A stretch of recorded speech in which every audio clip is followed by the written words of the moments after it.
That 10 shovel pass you got from LeBron last night, did you see that play developing? Do you think he had an angle to get it to you? Not really. I mean, if you go back and watch the clip, I didn't think there was an angle to pass it low, so I kind of called for the lob for a brief second. Kind of put my hand up in the air like, there's air up there, but he snuck it through, sure enough, and my job was easy. Now that we're really deep into the playoffs, what has this been like from you? How much you were playing early on to kind of falling out of the rotation. Now you're back, got a big role trying to help on Horford. Just what's it all been like for you? It's been a lot. It's definitely been a roller coaster. Like you said, came in playing a lot. Then kind of faded into the background a little bit. And now I'm getting to play some more. So it's just everybody around here just keeps telling me obviously everybody in my corner just stay professional, stay ready, stay in shape. All stuff I already know, but it's good to hear it, and it's nice to see it pay off in a win.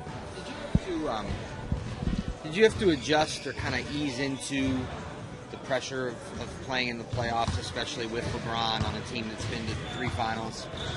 It's definitely new. Yeah. Obviously, being in LA, we had a lot of media around us. With the different circuses we had there, but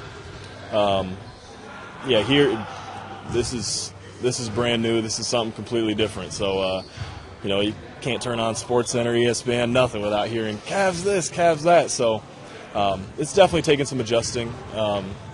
But yeah, I think I'm there now and ready. Learned from game 1 of the postseason to now. The most important thing that I've learned, just in terms of postseason play, every possession matters. Every defensive coverage matters. During the regular season, not to say it doesn't matter, but you can get away with 1 or 2 mistakes because it's not that crucial. We let Horford slip into a 3, or we let Baines get a dunk and something and it could change the series. So that's probably been the biggest thing for me, is just really focusing and keying in on game plan and what we're doing. Larry, this team has been kind of put together in segments this season. How would you describe the chemistry right now? I think it's really good.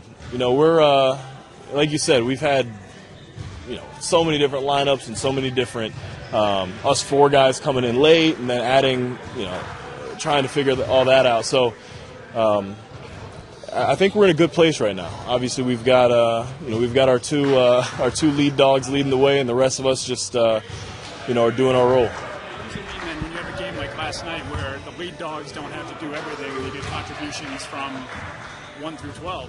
I think that shows how dangerous we are. We're starting to figure out that whether LeBron doesn't have to take 20 some shots for us to beat a great team by 30. So the rest of us are very good basketball players in our own right, and it was nice to show that. I asked you about pressure earlier, but they traded for all you guys at a time when things were really bad here, and it was basically to try and fix this. So is your processing everything, does that weigh on you too, that they went and traded for you to bring you in here and kind of turn the ship around? I don't necessarily think of it as that. It's more than that to me. I for myself, just the way I think of it is I got brought here as a obviously to help win this year, but I'm looking forward to obviously the rest of these playoffs, but next year and the year before, or the year after that, they got younger, and so anytime you get younger, it'll help your team, for years to come. Jordan just said he thought your time was coming in this series. You get that sense at all? Whose time? Jordan, yours.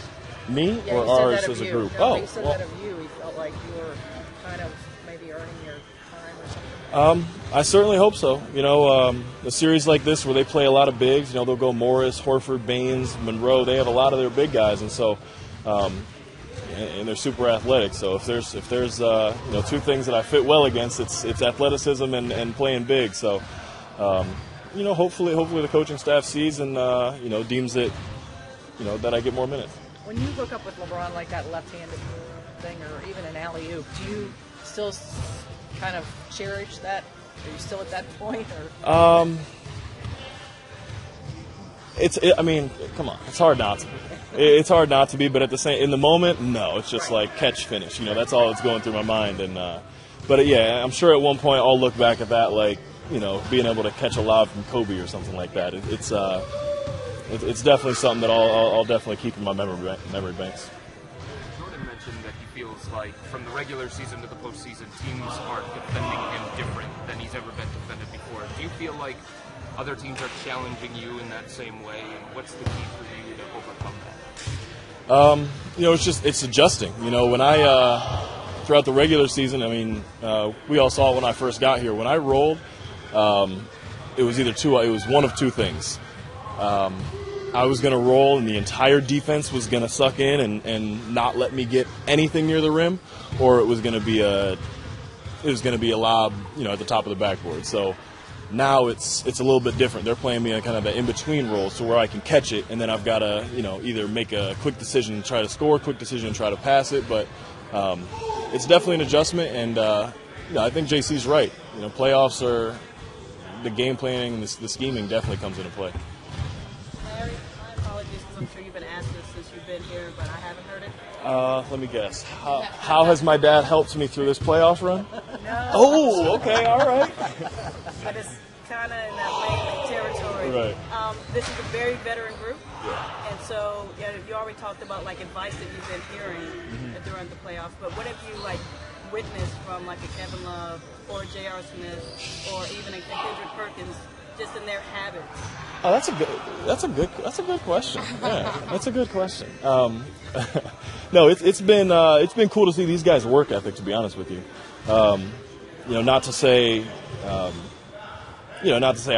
not a hard worker or anything like that, but to see a Kyle Korver come in here at 15 years in the league, and LeBron come in here at 15 years in the league, and Kendrick Perkins who can't jump over a phone book, come in here and working every single day, on their craft, still getting better and bettering themselves as a player is eye-opening to see. It speaks to their level of professionalism and something that I'd really love to mirror myself after.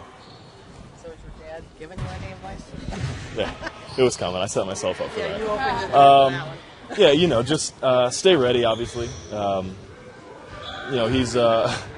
he actually asked me why. When LeBron caught that backdoor and rocked it and reversed it, he's like, "Why didn't you do that?" He's always got some remarks for me after the game and stuff like that. But most of them come the day after. He's at home watching the film right now. So on the drive home, I'll know more. He's had some memorable playoff matchups against the Celtics. Did he share with you any fun war stories from his playing days going against Boston? He doesn't have to. I've watched them all.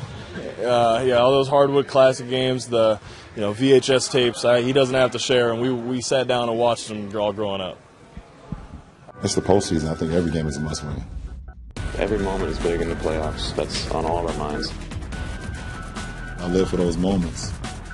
I go out there every night and fight and try to help this team win. We know what we're capable of. We look forward to even more of a challenge. Giving it your all, leaving it all out on the floor. It takes toughness, grit. Do whatever it takes to help us win. I'll do whatever it takes for this team. Whatever it takes. Don't take these moments for granted. Be a part of the Eastern Conference Finals. Get your tickets at Cavs.com/tickets.